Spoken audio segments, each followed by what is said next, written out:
I'm Sean. Fucking hardcore veteran. I'm Lecky. Who are you? Mike. Hi, Mike. Are they in this order as well? Are you Sorry? ready? All this, yeah. Right. He's after now. I'll have to listen really carefully. I'll not fucking be able to understand it. Do you want to do yours? I mean, yours. Do you want to ask about Durham and stuff like that first, or do you want to ask about? Whichever. I'll just do it whatever order they're in there. I mean, one of the I've said is like, what inspires you to stay involved in the art industry now? Because you're still doing bands and you're still doing stuff on other stories now, but you're still, what keeps you going? Sounds like a cliche, but it's in my blood. I've been in bands since I was 16, starting off in a garage with like Daryl, who was the first guitar player in Boys. We did a band in his garage with a girl who played drums on some fucking biscuit tin lids, like stuff like that, you know what I mean? And then tried to do a proper band with Sean. He was drumming in that, called Youth of Awareness. We had one practice. Fucking wasn't drumming. We had one practice and that was the end of that. And then me and him did the McDonald's. And it's just, from doing it from that young age and then steadfast and into Boys, it's never left us, you know what I mean? I've always liked the same kind of music from being sort of 15, 16. And I think stuff you listen to at that age, it's what shapes your life really, you know what I mean? You never lose the feeling that you had when you listen to it again. It reminds you of that time. For me anyway, that's why I'm still into it, because I still get a massive buzz out of listening to all the old records and playing gigs and stuff. Some people say like, when are you going to grow out of it, or when are you going to do this, when are you going to do that? But if that's all you like, what else are you supposed to do? You know what I mean? Yeah. I never really felt inspired to do anything. I just went out to have a laugh, and I just love hardcore music, and that's it. There's no, you know, I mean, I grew up through punk, grew up through all of the old punk stuff, went into hardcore through like the likes of the Dead Kennedys and the Germs and all that stuff. Just found people like Negative Approach, Negative FX, or the Constancy, Maximum Rock and Roll, and it's just, it's not a case of ever growing out of it, because it's just there permanently in my life. It's one of the most important things. After my wife and kids and Newcastle United, then it's hardcore. It's as simple as that, you know. That's true. Newcastle definitely comes first. We had a recording session booked and he didn't turn up because he went to the match. Nice. Well, I missed gigs as well. And he's not on that record because of that. And he's still upset about it. I am. Football's gay. Let's not take me off football. So, no, I think that, you know, you just listen to music. I take inspiration from lots of things in life and lots of different styles of music. It's not, hardcore doesn't inspire us. Hardcore is just part of my life. That's what I love doing. That's the one thing I enjoy the most. So.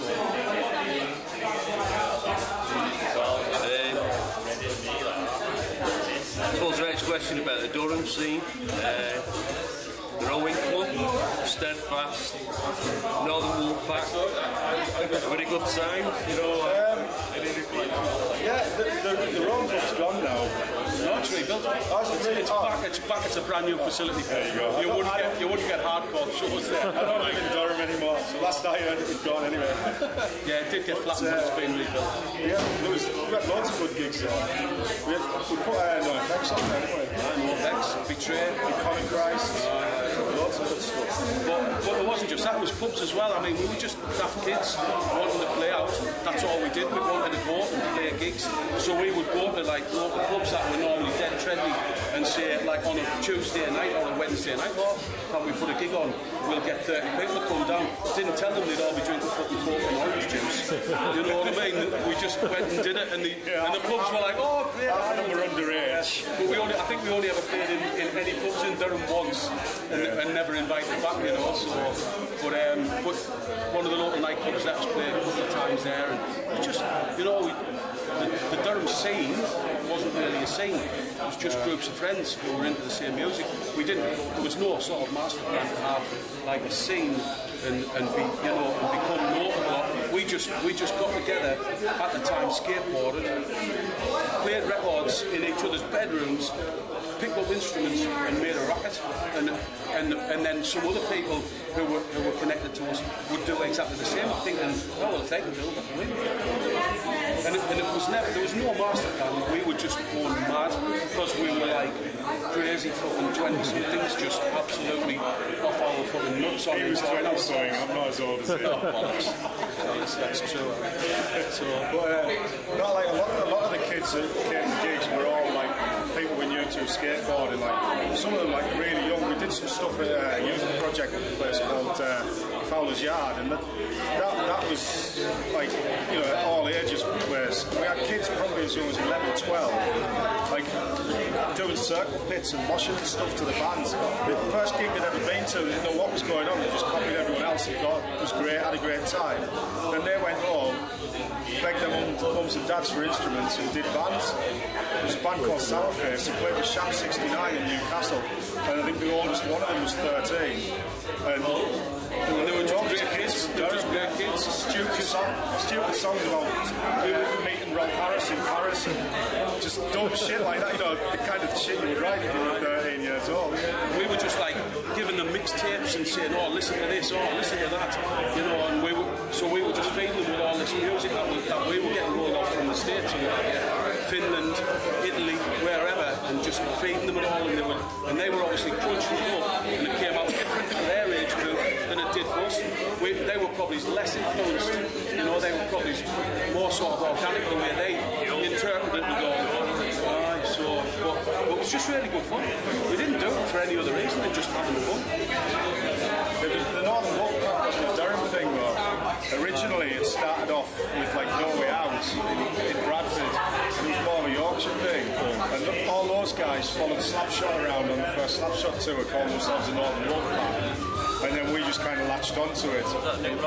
Yeah, Nick and I never latched Heath onto and all that. I never latched onto Northern Wolfpack and all that.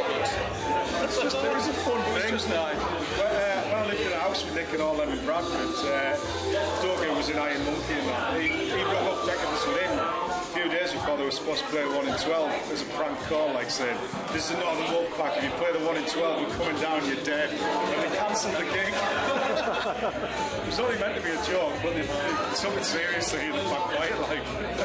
everybody loves to have a label, whether they like to admit it or not. Everybody likes to have their own label that they're part of, you know, their little tribe. And usually the smaller the tribe, the prouder you are, you know. But it was all just daftness, really.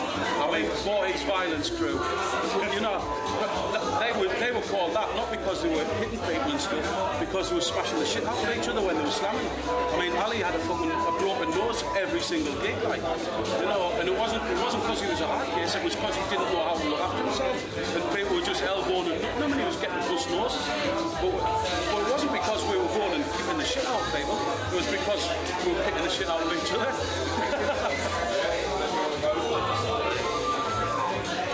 Spilling Blood with that reason. Came out in 1995. Does it still feel fresh playing stuff for that album? It does now, because we haven't played it in so long. I mean, like, it's no word of a lie, we've had 3 rehearsals for this gig, and only 1 with him. 1 with me. But I'm the professional. And like, so yeah, I mean, it doesn't feel like I'm bored of that, you know, because I left it for so long. We all left it alone for so long. To come back to it now, it feels like it did when we first wrote it. I love the songs.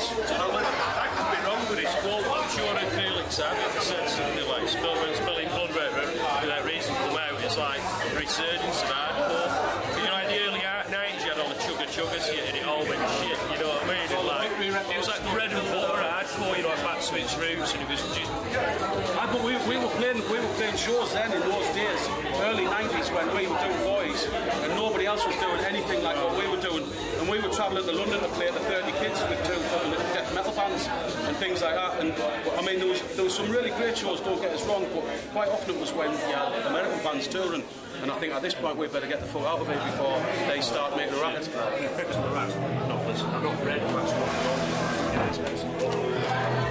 I'm sure he quoted I better do some research on this. I'm sure he said that Spilling Blood Without Reason was like the resurgence of hardcore. He said Voorhees was important in the resurgence. I know he was a fan, definitely. And I remember it was before he was writing for Maximum. It might have even been at the same time when he was doing his Heart Attack columns. I think it was about a 6-month period when he never failed to mention how great he thought Voorhees was. It was flattering, to be honest. But I mean, for me, when hardcore restarted, if you like, was when bands like Citizen's Arrest and Born Against and Rorschach and all that stuff came out in New York. Before that, it was all Youth Crew, and all those Youth Crew guys went on to the kind of more melodic rock thing with Quicksand and Into Another and all that. But it was like that ABC No Rio scene just exploded, and all the bands that came out of that were just really lively, and you know, it was like something new. It was a breath of fresh air, basically, for me. Anyway, that's what got me thinking, do I really want to keep doing this kind of, you know, want to be the Gorilla Biscuits or whoever, you know, in my head, Steadfast was trying to be. And it, it did change things, but the reason Voorhees sounded like Voorhees was me and Daryl and Gaz were doing this band called Know Your Enemy, and we were trying to sound like sort of Judge, Integrity, that kind of heavier, straight edge type thing. And we had a bass player leave, we got a new bass player in. Steadfast broke up, we got Sean in on guitar, and first practice he came down. I hadn't actually joined at this point. I came down to see what they were doing. Yeah. And I just sort of went, nah, fuck that, I'm not doing that shit. Listen, I'm going to do a proper hardcore band, and you can either come with us or fucking... And I said, I've got 10 songs wrote, and that was it. 10 songs and a name. He said Voorhees, and I was like, yeah, you quite with Voorhees.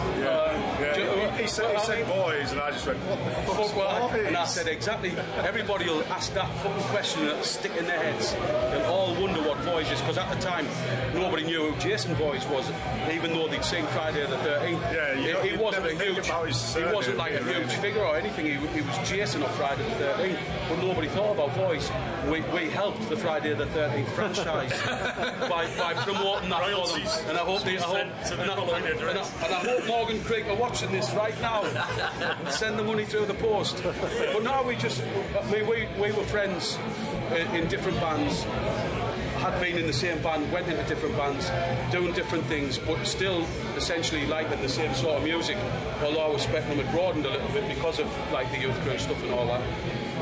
But I'd just got a point where they all they were just like hardcore kids trying to play metal. It just became hardcore kids trying to play metal. And I just thought, oh fuck that, I was still listening to all the Boston stuff, you know, all the Midwestern stuff. And I just thought, that's not what I want to do. I want to play like real proper hardcore music. And that was the offer on the table. I just said, well, would it be true to say, rather than sounding like them, you wanted to kick their asses? You know what I mean? You want to go out, what would be better than fucking? I didn't think that because I never thought we could be, because all those Exclaim bands, which were like, you know, at that point I was like, yeah, let's try and sound as much like SSD and DYS as possible. I just thought those bands could never be bettered, and I still don't think they can. You know, they started that whole sound, and it's always been kicked the asses of the Youth Crew band. Sorry, Finger Point, you know, we were going to kick the asses. I never thought like that. Because they were all our mates. You know what I mean? We played with those bands when they came over and stuff. So. It wasn't a case of like trying to blow them off stage, because I think that's a bit We just decided that we wanted to go backwards and strip it all back down and start making what had originated it all. Really, that was the real ethic behind why Voorhees started, because we said, you know, we're listening to stuff and yeah, we've broadened our horizons, it's great. But I was still just listening really more or less entirely to Negative FX, Impact Unit. Not so much SSD, to be fair. First DYS album, Negative Approach, you know, Articles of Faith, The Mob, early Agnostic Front. That was on in my house all the time, and so obviously that was what was influencing us and driving us to do more music.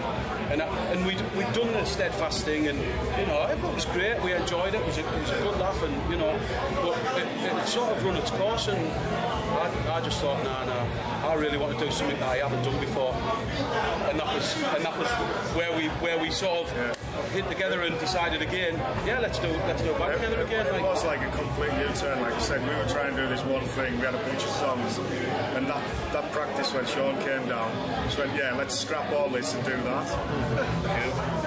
It was like a turning point. It was, yeah.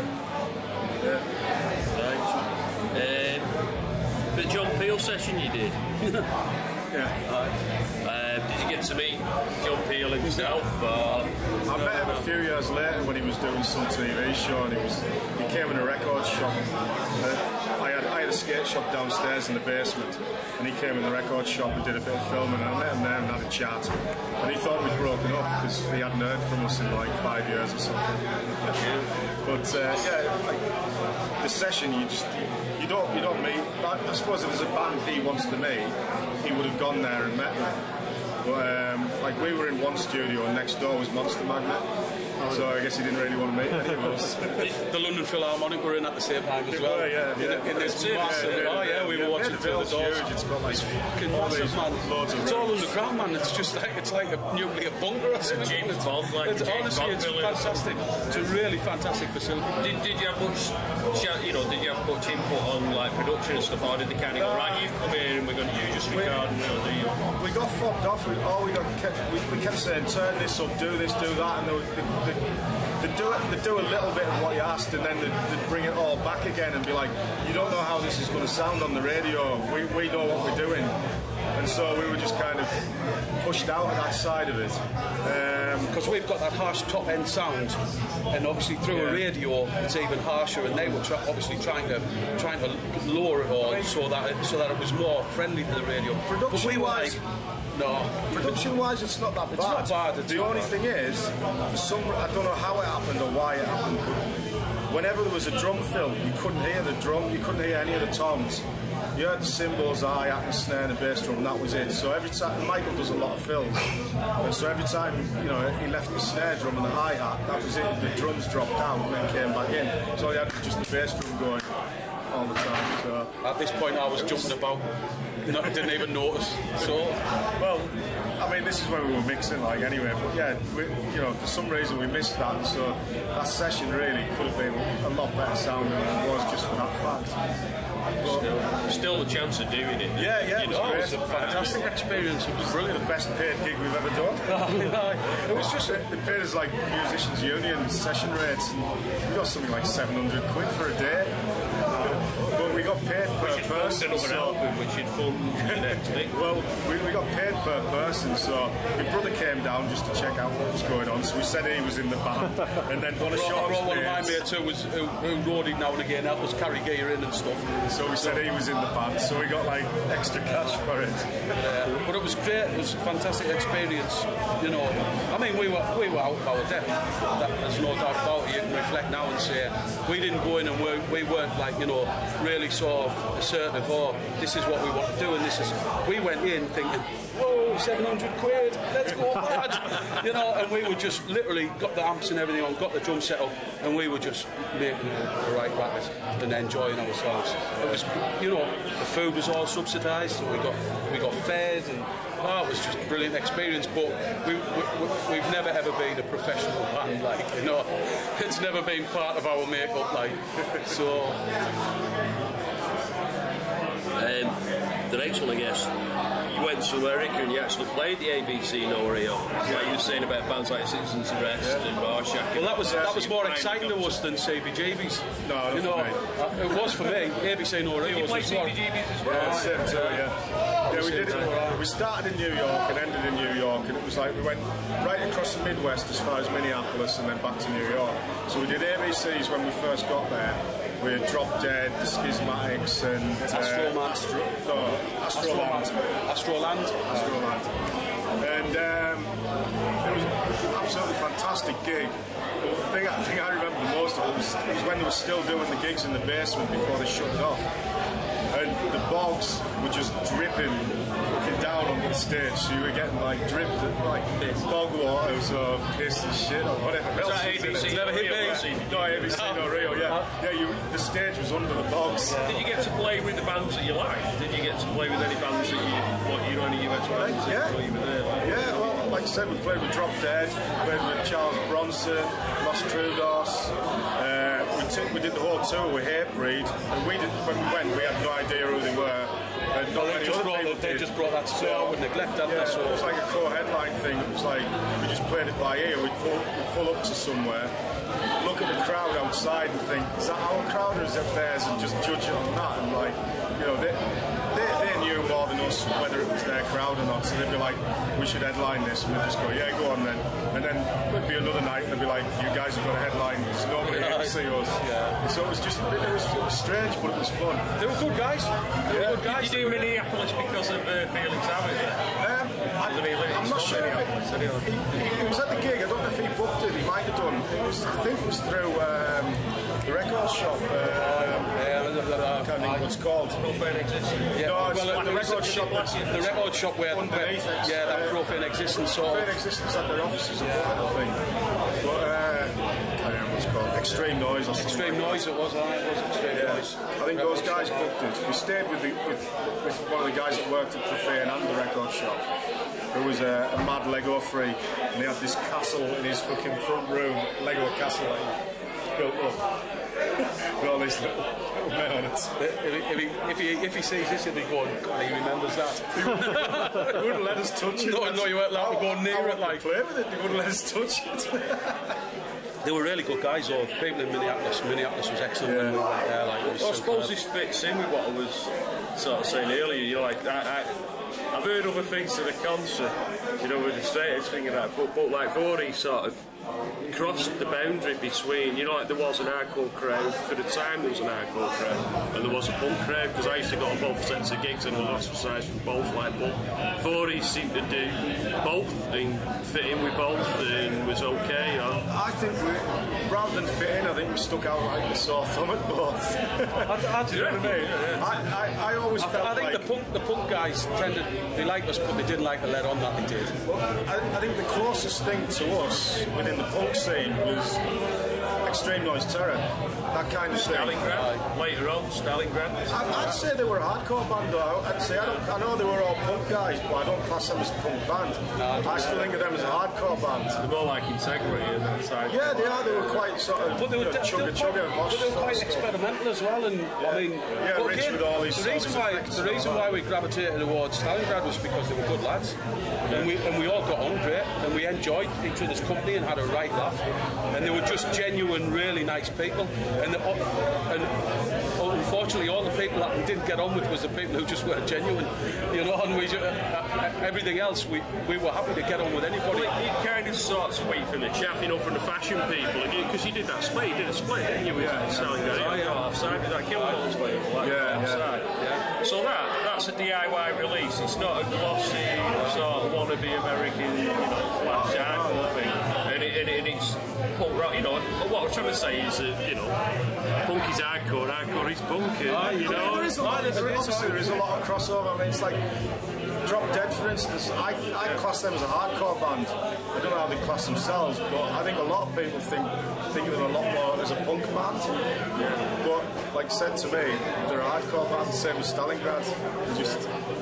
And it doesn't matter. It's all just labels. You know, it doesn't matter. It doesn't matter. I mean, we never really gave any sort of credence to whether or not people were in punk bands, hardcore bands, or fucking doing experimental 80s disco. If they were canny people, then we got on with them. And, you know, we had no prejudice against what people did. We weren't there for them. We were there for ourselves. And then you found out whether or not there was things that sort of brought you together and brought you to a level playing field where you could talk about other stuff and develop a relationship because of it. That's what happened with Stalingrad, because they were just great guys. You know, they were really, really nice people and great to be around.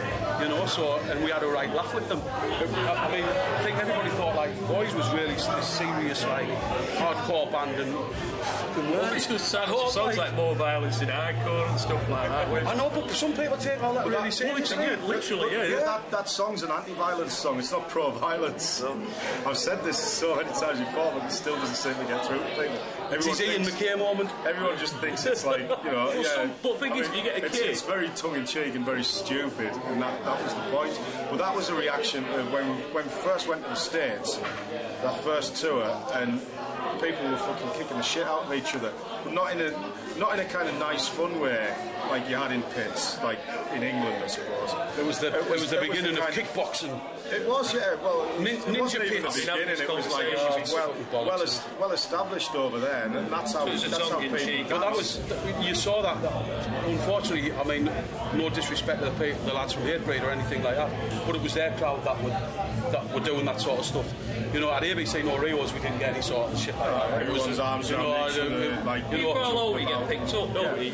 People will push each other. You might get the odd punch, but you're not there to kick shit out. Oh, this was real macho, toughest in the pit. So you're standing on the side watching the band play, and there's like guys deliberately kicking each other in the head from standing, you know, they like proper karate moves, and it's just like blindsiding them as well, not like they're squaring up. Wait till somebody's not looking and taking them out. We played Norfolk, Virginia. Was it Norfolk? Oh, no, it was the port. What was the port called that we played? Not the Scout Hut, the basement show. Oh, in that house. Wasn't Norfolk, was it? That was the Scout Hut.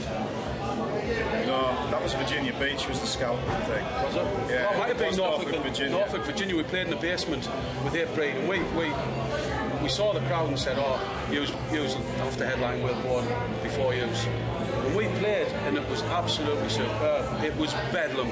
People were diving off the back of the stacks over the top of us, pulling us into the crowd. Everybody was. It was just mayhem, total mayhem.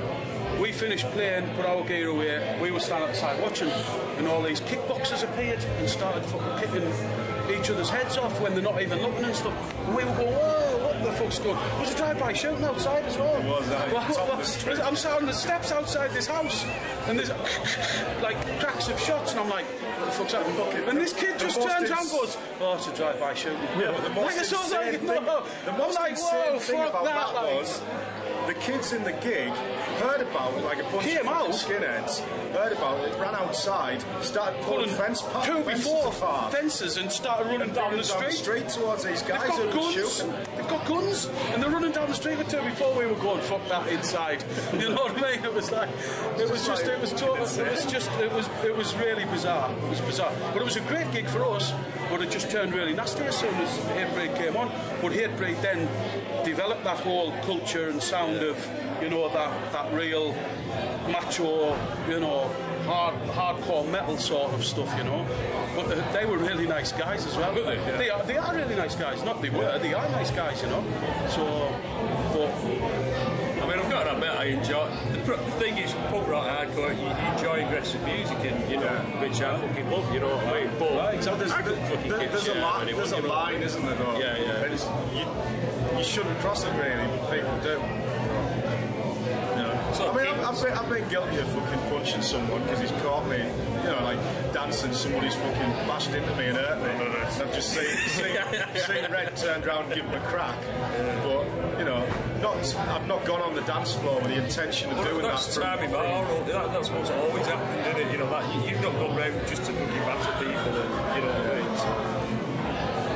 I think we all know where we stand. Sometimes it happens, you know. That's life in general, not hardcore scenes or punk scenes. I suppose it comes to the point where you're not responsible for how people interpret your songs. So if you've got a song, it's got like someone go, oh yeah, I'm going to kick someone's head in. It's like, so I think with Ian McCain, he said, he were in Poland, some guy said, I like your sound guilty of being white, and he took it that's exactly not what it's about, you know what I mean? But you can't say what. It doesn't help when Slayer cover it and they say guilty of being right at the end. Doesn't really help things, does it? True. The thing is as well, I mean, we grew up like in Durham's it's a mining community. A lot of villages, you know, mining villages. And on a weekend, all the villagers came into Durham. And Durham, actually, in the old days on CB radio, was called Dodge City. And it was a really violent place to grow up on evenings in Durham city centre. I mean nowadays people walk around wearing like cut off combats and shorts. Them days you would have like 5 trendies would fucking immediately just attack you, you know, and you have to learn to just stand up for yourself. And the songs aren't necessarily or run really fast, depending on the numbers. You used to get battered. Well, you got battered on the bus, but you couldn't do anything. It was a case of like they'd just grab you and be like, where are you from? And if you said the wrong thing, you got to punch. So you had to look at them and think, whoever's seen these guys, where are they from? You know, so you'd say Brandon, and you might get lucky, or you'd say Gilesgate, and then punch the shit out of you.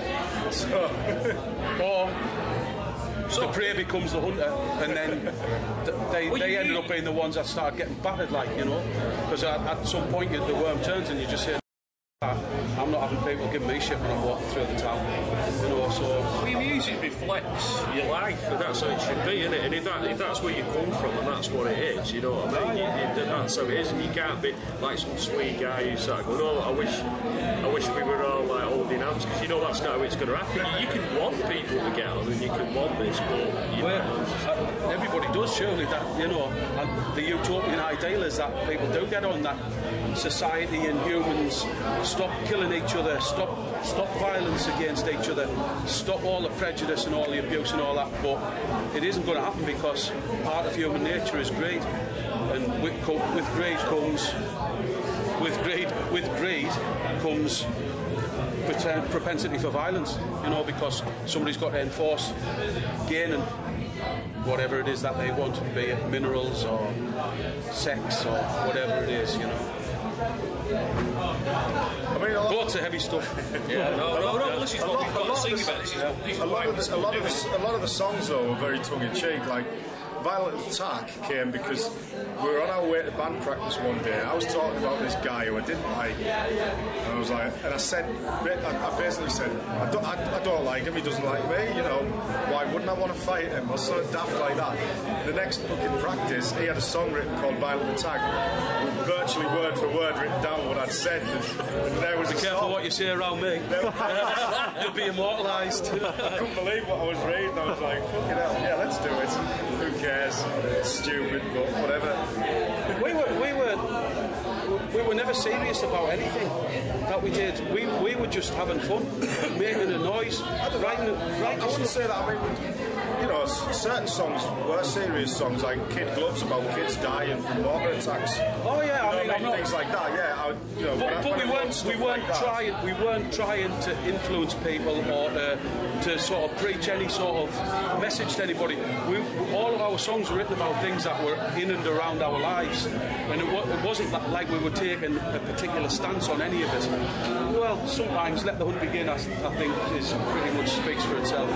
But in general, a lot of the stuff that I wrote lyrically was about horror films and my background growing up, you know, and having a bit of a pissed off sort of attitude with growing up, because my dad died when I was 6 years old, so I was brought up by my mum, and you know that fucking vent your spleen against society sort of feeling that you have, and as you're getting through your teenage years and you start getting battered by certain people, like, you know, when you're walking through the town, and you just say, no, I'm not with that anymore. But Voice was never meant to be a vehicle that made people go, oh, let's go and fucking attack people. Or that was never, you know, we'd never even thought about that. We're probably exactly the same as Ian McCabe never thought about it, you know. But you become responsible for what you've said and what you've done. With a lot of people who've never even met you and don't even know what you're like. You know, they just have a perception of you based on what they've read or heard or, you know, or seen on video or whatever, you know. But they're not sitting down now having a cup of coffee and talking, you know. So, because we're not actually that bad.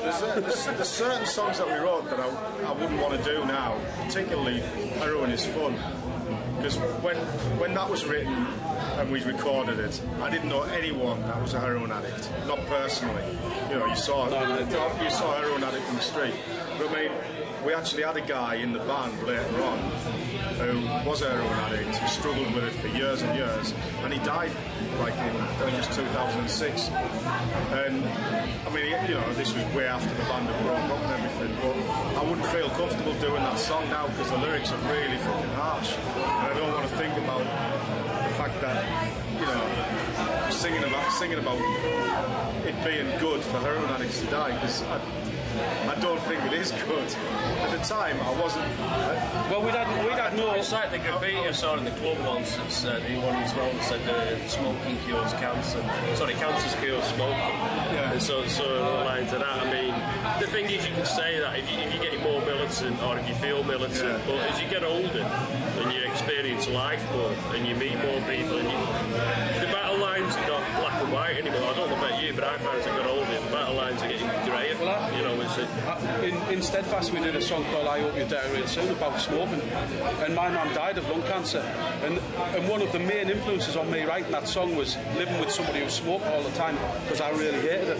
And it wasn't actually about me mum, but certainly the fact that she smoked influenced us. But it was about, at the time, people used to smoke on buses and things like that, and it was an immature way of then explaining about things that you didn't like, and really it's your right to do that as you grow up, you know, and you can't be judged for it, you know. We're all, as you've just said, we're all learning as we go, you know, and certainly heroin is fun, but wasn't about a particular person or literally wanting people who were addicted to heroin to die. It was a daft, like, you should have more fucking sense than using heroin, you know. That was our sort of our immature approach was, you should have more sense than using heroin. But bear in mind, I was from a place where heroin was something that you heard about on Starsky and Hutch, you know. Now it's everywhere. Now it's everywhere, but then prevalent in Durham, was it? You know, I mean, now it's everywhere, but in those days, you know, maybe I don't know, maybe it's a different culture now in terms of, if I was growing up now, would I be saying that because I might know people, and probably I wouldn't, for exactly the reasons he said. But it's all a learning curve. So it's a snap. I suppose really everything creative you do, it's a snapshot of the time how you felt at that time. Yeah. You know what I mean? And you can't be fucking held back or Well, we're going to do these songs tonight, and you know, we're not. None of them are meant to be literal. You know, they're just about how you feel about something at a particular time, as you say, a snapshot, and just being able to let that out to the background of music. And I've always been one of those people that doesn't like bands that preach particularly. I mean, I love bands like the Subhumans and Antisect and people like that, but at the same time, I never got into the whole trying to convert people's opinions on things through music. But at the same time, you've got to sing about something, you know, unless you want to do like a band that's just totally instrumental. But as a non-musician, then that would be really difficult for me. Like so. I think at the end of the day, everything's for the heart. Do you know what I mean? That was what from your heart at the time. You know what I mean? And what you do now will be from the heart. And if it's not from the heart, fucking 7 seconds, it's not from the heart. It's from the heart. I can't regret any of it, because you know we weren't out to cause problems for anybody or do anything that was. I mean, we never even thought about it beyond us playing in a practice room in Fowler's Yard when we started. We got a band together so that we could get in a room together and make a noise similar to the records we'd been listening to. And that was you know, going back to your original question about inspiration, that was the only inspiration we really had. We liked each other as friends, and we wanted to. I had ambition, though. I mean, we hadn't even played a gig, and I said I wanted to do a tour. I didn't have any ambition. I still don't have any ambition at all. This is great for me. I was like, yeah, like, you know, we played our first gig. This is like going back to the first band we did for McDonald's. Done one gig, and I was like, oh, we need to tour America. I want to tour America. You know, like, just thinking way too far ahead. Did it at the end? Yeah. And I never even thought about that. That wasn't even a thought in my head. You know, when I play in the band, in any of the bands, I'm lost. I get up there, and for 30 minutes I'm playing. I hate to say this, it's not about you guys, it's about me. I'm enjoying myself. I think I was naive though. I thought, oh, we can go to America and we can play with 7 seconds. But that's why you wanted to do it, because you wanted to see them all. Go play with Channel 3 and fucking whoever, you know what I mean? All these like bands that I love. I was thinking, well, if we go over there, we'll get to play with them. Not like, you know, having no concept of how a tour would work. Or, you know, that's cool. That's before you get beaten down by reality. It is. Well, I was 16, you know, 16, 17 years old when I was thinking that way. So. I just wanted to play somewhere big enough to be able to turn the Marshall up. You know, that was, you know, where it didn't actually hurt people in the practice room, you know. Mostly that was probably my only real ambition. Play somewhere big enough where I could actually play my Marshall loud enough, you know.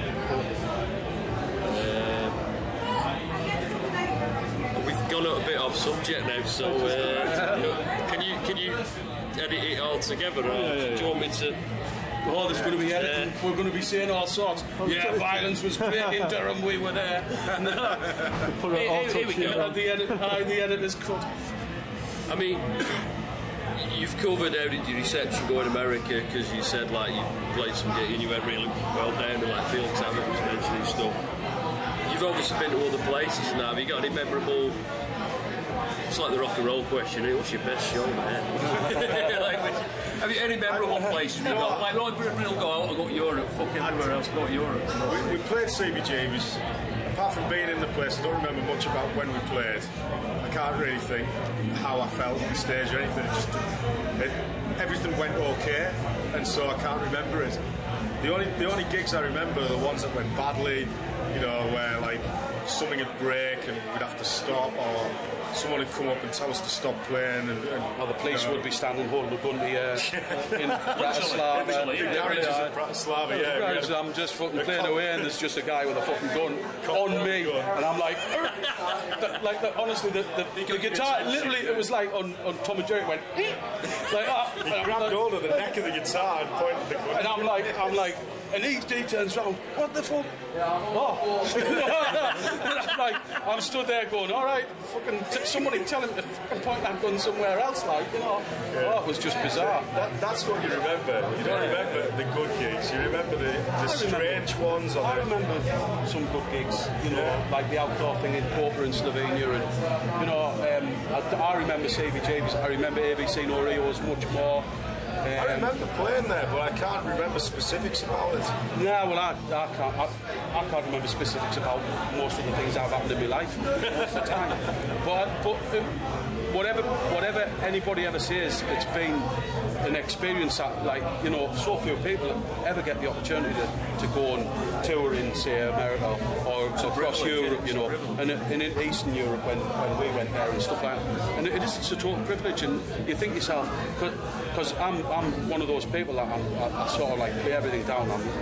I'm not really good at shouting about, oh, we did this and it's just not my way. I wasn't brought up that way.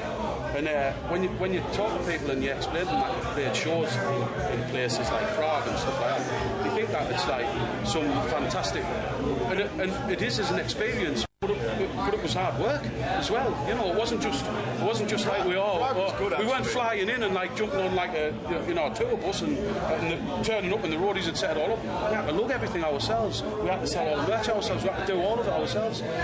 But I wouldn't change a moment of it, because that's what makes it such an experience as a band.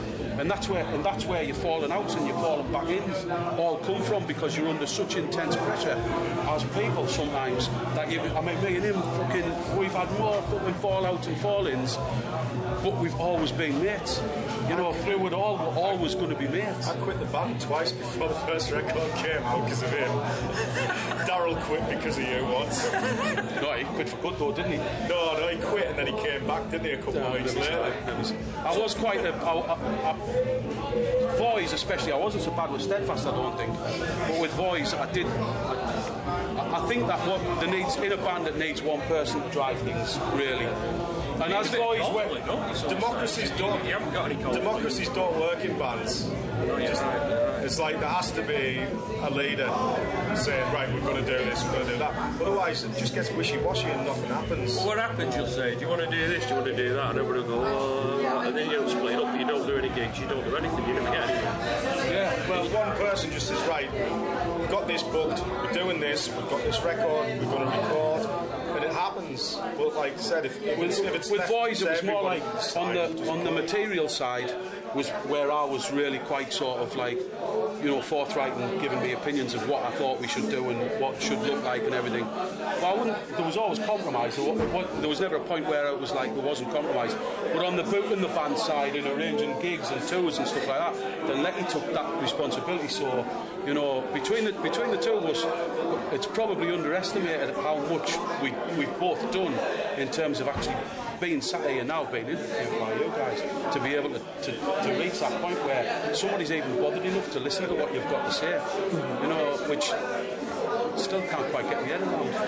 Well, tonight's a sellout, isn't it? I mean, it's a good line-up tonight, isn't it? You know what I mean? Yeah. There'll be certain bands that people will come to watch, you know what I mean? And you'll be in there, you know what I mean? So people do want to know, you know what I mean? It's just one of those things that I've always thought was like. I mean, when we originally did Voice, there was a blanket ban on interviews. I mean, literally, while I was in the band, there was no interviews. And the first interviews done for the band were done by Michael, I think, weren't they? I think Michael did a couple after I'd gone. Like, yeah, I don't think we didn't do very much before that first LP, and then after that came out, yeah, Michael kind of just started. He was a lot younger than us. I mean, he was like 15 when he joined, wasn't he? And he had that exuberance still that we were sort of waning from. He was like in his mid-20s. I was in my early 20s. Paul was as well, and Graham was a couple of years younger than me. But like Michael, like I said, he was a teenager, and so he was really enthusiastic. Just wrote to everybody and fucking just wanted to be like in there. Put his opinion. Well, I was 30 when I left after the American tour. I was 30, so I was obviously a little bit older. But I just didn't see the point of interviews. I didn't feel that we had anything particularly important to say that anybody should listen to. You know, other than if they wanted to read what it said in the lyrics and interpret that for themselves.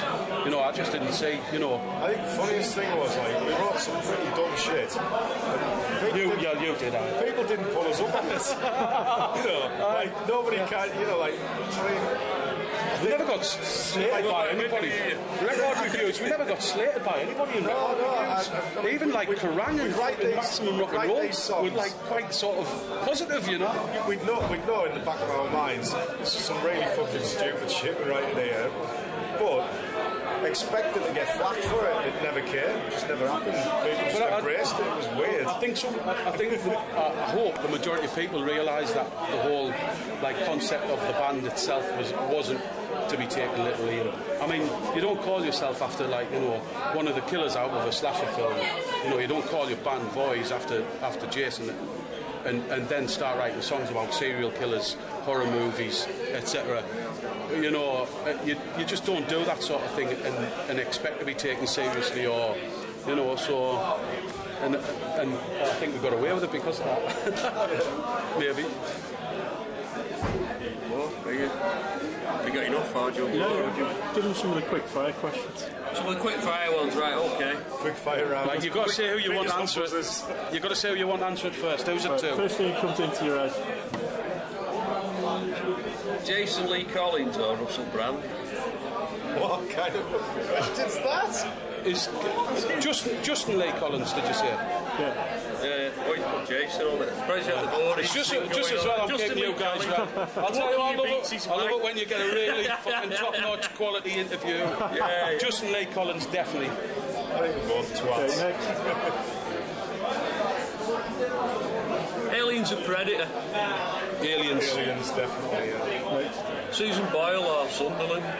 Susan Boyle. Gullwing or Trackers? What? Independence, neither of them two. Punk Factor or Death? What? Punk Factor. Punk Factor? As in X Factor. Oh, What's right. for punks? Punk Factor or Death. Oh, death. Yeah, definitely. Oh, alright, here's the last one then, right? I suppose to sort of like sum it up, there's... are you different people now because of your music than you would have been? You know, as far as sort of had a positive impact on your life? Definitely ruined my life. Ruined? Yeah, punk rock definitely ruined my life, I can say that. I would say... I'd be in a different place, I wouldn't be sat here now, obviously. But it's like, I don't know about other people, I always think of turning points in my life, and they always tend to revolve around either a girlfriend or moving house or, you know, one of them things. And I don't think Voice would have been the way it was and lasted as long as it did if I had moved from Durham to Bradford. If I hadn't have bumped into Daryl was the original guitarist. I hadn't bumped into him in Durham and took the piss out of him for having long hair, and then he showed us what records he had in his carrier bag to sort of, you know, to put me straight, and he had Agnostic Front and the Crucifix and a few other things, and he lent us them records that night, and I'd only just met him. Without that happening, I wouldn't have been in a band with him, I wouldn't have been here now. My life would have been completely different. You know, I was an apprentice car mechanic, and you know, I believed in God when I was 15, and you know, music changed that. You know what I mean? It's like, so What music stopped you believing in God? Definitely. Oh, it brought God to me. No, you know what I mean? Like the influence you have of bands. You know, I got a Crass album, and it was just like, hang on a minute. Yeah, well, that's the general influences that you pick up throughout your life. This makes a lot more sense than, you know, what I've been told all my life up to this point. In terms of what you're saying about, you know, is it a positive thing being in bands, Voice or whatever, you know?